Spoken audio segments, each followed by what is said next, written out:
In this video, I will explain the differences between the Hemi and Coyote engines. Which engine has the strongest block? What about Redline? How much horsepower per liter does each engine make? I'll even rate each engine on how easy it is to swap into another car, and I'll let you know where each engine is made. Just how American are these engines anyway? Also, is the much bigger Hemi as efficient as the 5.0 Coyote? Maybe. I've spent over 50 hours researching these two engines. You will not find this level of detail anywhere else. Okay, let's start with the Hemi. The Gen 3 Hemi 5.7 liter engine first appeared back in 2003 in the Dodge Ram truck, but the very first Hemi was made from 1951 to 58. The Gen 2 version of the Hemi appeared for street use in 1966, and it was 426 cubic inches. It was nicknamed the Elephant engine due to its big power, large size, and weight. But production ran just 5 years and ended in 1971. This new Gen 3 engine comes in 4 displacements, but one of these sizes is supercharged only. That's the 6.2.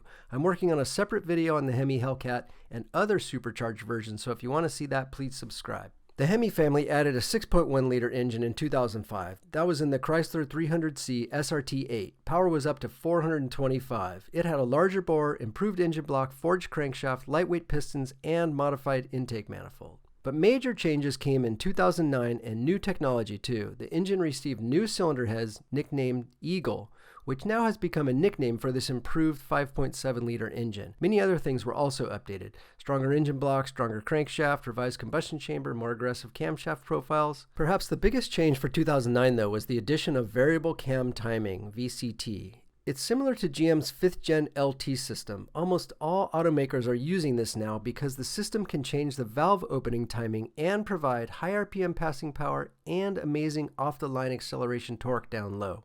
The 6.4 Hemi launched in the 2011 Challenger SRT, then in other cars, and was not in trucks until 2016. The 6.4 actually replaced the 6.1. At this point, the 5.7 is still being sold and is still sold as of this video. The 6.4 is the 392, a historical reference to the Gen 1 Hemi of the same cubic inches. The 6.4 comes in 2 versions, passenger car, known as Apache, and the truck version, known as BGE, or Big Gas Engine. The Apache is based on the 5.7 ɡild with horsepower in the high 400s. The BGE is a truck engine and is more torque-focused and has less horsepower. The 2011 Coyote engine was an all-new design with some features carried over from the modular family, but there is basically no interchangeability with the other modular engines. The 2015 second-gen Coyote changes focused on high RPM operation. The Gen 2 cylinder heads feature larger intake and exhaust valves and increased lift. Gen 1 and Gen 2 Coyotes are nearly identical to the naked eye. Gen 3 in 2018 saw the addition of direct injection, more on that later. And finally, the Gen 4 Coyote engine adds dual throttle body intakes, new connecting rods, and a revised cooling system. The Gen 3 Hemi is about 25 inches wide, although the truck engine is a bit wider. Both are of course quite a bit narrower than the 29-inch wide Coyote. Height of the Hemi is lower too. The massive cylinder head width of the Coyote makes it more challenging for swaps, especially with classic Fords that have high shock towers. But the Coyote engine is 2 to 3 inches shorter front to rear due to its smaller bore size. Here is a side-by-side comparison. The Hemi on the left has an aftermarket accessory drive on it, but the focus here is really the massive size of the Coyote heads on the right. The Hemi heads, due to their opposed valve layout, are also somewhat larger than the LS or LT heads. Those Coyote cylinder heads are magic though. Worth the extra size? Maybe. I've got a power curve at the end of this video to show how different these engines are. Let's keep going. But the advantage here is Hemi for sure if size is important. All Gen 3 Hemi engines are iron block. That's a huge penalty and kind of surprising for a modern engine. 90 pounds heavier than the Coyote. Remember from the LT versus Coyote video that the current GM Gen 5 LT motor, which is all aluminum, weighs 465 pounds, almost 120 pounds less than the Hemi. All Coyotes are aluminum and it's pretty light for its size. In comparison, a 351 Windsor is 35 pounds heavier, and a 460 big block Ford is 140 pounds heavier than the Coyote. Advantage is definitely Coyote in this one. Almost any modern V8 can be built to well over 1,000 horsepower with an aftermarket block, but that's not what most of us are looking for. In a recent poll, only 14% of you want more than 700 horsepower. So let's look at stock blocks of these two engines. The Hemi block is cross-bolted and deep-skirted, just like the Coyote and the LS LT engine.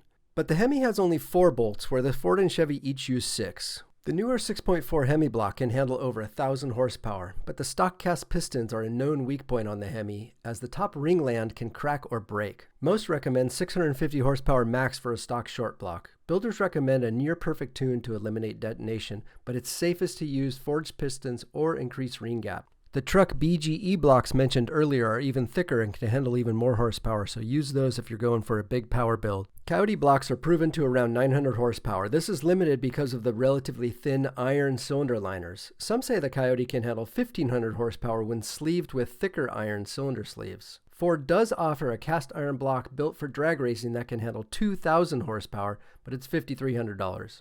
The Hemi's 4.46 bore spacing is similar to the GM LS and LT 4.4 spacing, and it allows the engine to be much bigger. It has a 4.1-inch bore, almost half an inch bigger than the Coyote. The Coyote has smaller bore spacing at 3.9 inches. This means that the Coyote bore is already maxed out in the 5.2 liter. If Ford wants to increase displacement, they've got to make a longer stroke. But in many ways, the Coyote is so efficient at making power, it doesn't really need a bigger bore, but still advantage Hemi on this one. This, of course, is the major difference between these two engines. The Gen 3 Hemi engine cylinder heads are pushrod based, overhead valve, cast aluminum, much like the GM V8s. However, all Gen 3 Hemi engines use twin spark plug heads, which is unique among the Detroit V8s. The Eagle heads that launched in 2009 are the ones you want.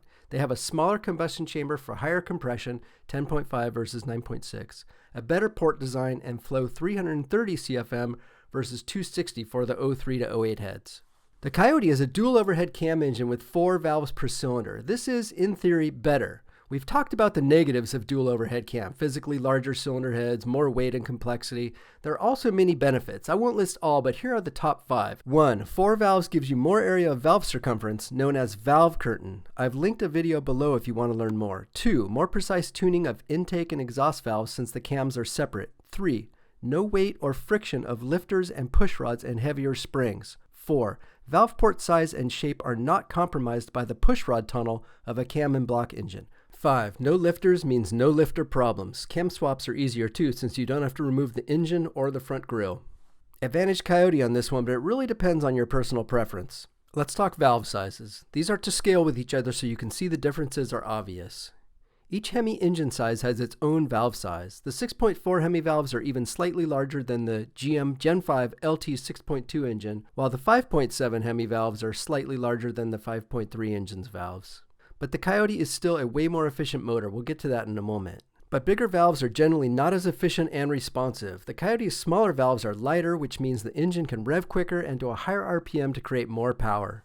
The Hemi, as you may guess, has low-tech but proven port injection. This gives up some power but does lower costs and simplify things. The Hemi does not have direct injection. It uses displacement to make up for its lack of tech, an old trick that Detroit knows well. But we know that direct injection has some problems with fouling the valves, as we've talked about on the LT motor. But direct injection does add power and miles per gallon at the same time. The Coyote really has the best solution for this. The Coyote got direct injection with the Gen 3 update for 2018 models. This allowed compression to go from 11:1 to 12:1. The 6.4 Hemi is 10.9, but the Coyote kept its port injection also. It has both, so it does not have the problem with the valve fouling like the LT can have. This does add complexity and cost though, 16 injectors instead of 8. Advantage Coyote. The Hemi engine uses a tubular, free-flowing exhaust manifold on passenger car applications, but a restrictive 1960s reminiscent log manifold on its trucks. I'm guessing for clearance and packaging issues? The Coyote has a short tri-Y-ish manifold that looks even more like a header. It's a double Y, which in theory is better for torque, which makes sense as the Coyote is only 5 liters and needs a bit of help in the torque department. At launch, the 2003 5.7 Hemi Redline was 5,800. The 6.4 truck engine is still 5,800, but the newer 6.4 car engine is 6,400. In case you were wondering, GM's LT is 6,600. As you would expect from a dual overhead cam, the Coyote can rev. It needs to rev. It has a 7,500 Redline. It's all about power density here. How much can each engine make per liter of displacement? The Hemi engine is a modernized version of an old formula. Iron block, large displacement, low RPM engine that still crushes it. It's just what you'd expect and likely what most Hemi buyers want out of their Hemi. The 5-liter in the 500 horsepower Mustang Dark Horse is making an amazing 100 horsepower per liter, 32% more than the best Hemi. But of course, this does not tell the whole story. The Hemi is more about torque. This is again personal preference. But isn't it great we have these two engine options? 100 horsepower per liter, naturally aspirated, advantage Coyote.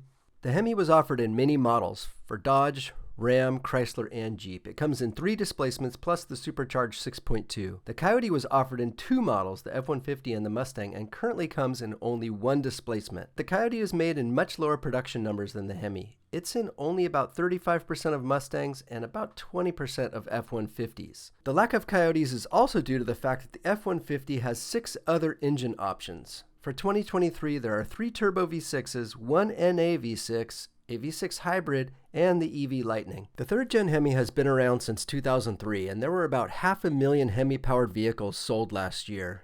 That makes them easy to find in junkyards and online. If you're wondering, GM's LT is in about 1.2 million vehicles a year, so over twice as much. If you're considering building a Ram truck Hemi because they are plentiful, know what you're buying. The truck intake manifold is top feed and is designed to make max power from 3,000 to 5,000. Compression ratio is lower. It's 10.1 to run on regular gas. The exhaust manifolds are super restrictive. The cam is designed for low speed torque, but the block is super strong and has lots of potential. It just needs some parts. As you can see, the Coyote is made in much fewer numbers, but that's kind of what makes it cool. You just don't see many Coyote swaps. Still, advantage Hemi here. All Gen 3 Hemi engines share the same bell housing bolt pattern of the early small blocks, the 273, 318, 340, etc. But Hemi dimensions are much larger, as much as 5 inches wider, 5 inches taller, and 2 inches longer. And like the GM 6, 8, and 10-speed transmissions, the modern Chrysler transmissions are fatter and taller, making them harder to swap. The Coyote does share the same bell housing bolt pattern as the modular engine, but an adapter will be needed for any 60s to 80s pushrod engine. The Coyote for me personally is the much more exciting engine, but it loses on most categories because of its cost, lack of availability, and large size, especially width. Neither engine is made in the USA. All Hemis are made in Mexico, even the supercharged Hellcat engines. The Coyote is made in Ontario, Canada, just across the border from Detroit. I gotta admit, this was a little painful for me. I know what you're wondering right now. Where is the GM Gen 5 LT engine made? I was too. It's made in 4 locations actually. Buffalo, New York, Spring Hill, Tennessee, St. Catharines, Ontario, yep, also Canada, and in Mexico, but only the van and heavy-duty GM truck engines are made in Mexico. Let's go quickly through engine tech. The Hemi active intake electronically varies runner length for optimal horsepower and torque. Chrysler claims 25 horsepower with no loss of torque. The Mustang system is more of an efficiency tool, but does improve low-end power and response a bit. Both engines have variable valve timing. The Hemi got it in 2009 for all engines. Both engines also have some form of cylinder deactivation to save fuel. Ford claims an improvement of 10 to 15% miles per gallon. These systems can be problematic. They work through disabling some of the lifters, so regularly scheduled oil changes are critical with these systems. I can't stress that enough. J.D. Power IQS measures initial quality after 90 days of ownership. Hundreds of people are sent surveys asking them if they've had problems or not. This measures at the brand level, not the engine level, but it does give us a good indication of the brand's problems. Dodge and Ram are on top, but long-term durability is on the next page, and you'll see a different story. Premium brands typically incorporate more technology in their vehicles, which increases the likelihood for problems. Chrysler is at the bottom. What's going on here? And Ford is just below average. The J.D. Power Vehicle Dependability Study tracks the brands with the fewest reported problems after 3 years of ownership. This time, Ram is near the bottom, Dodge is decent, and Ford is still about average, and Chrysler is still at the bottom.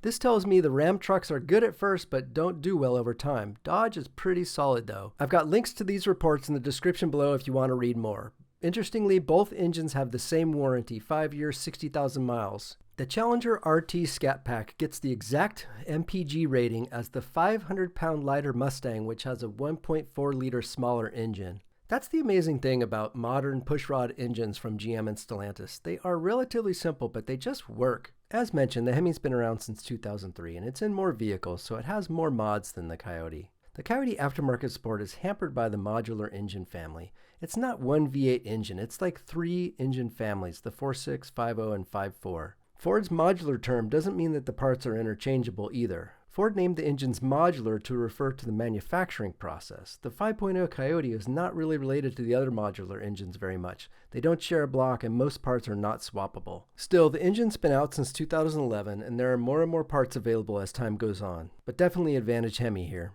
Okay, I've got 2 main points here. Peak power of the Coyote engine comes in at a screaming 7,250 RPM, over 1,000 RPM higher than the Hemi. Such different engines. And here's something else to think about.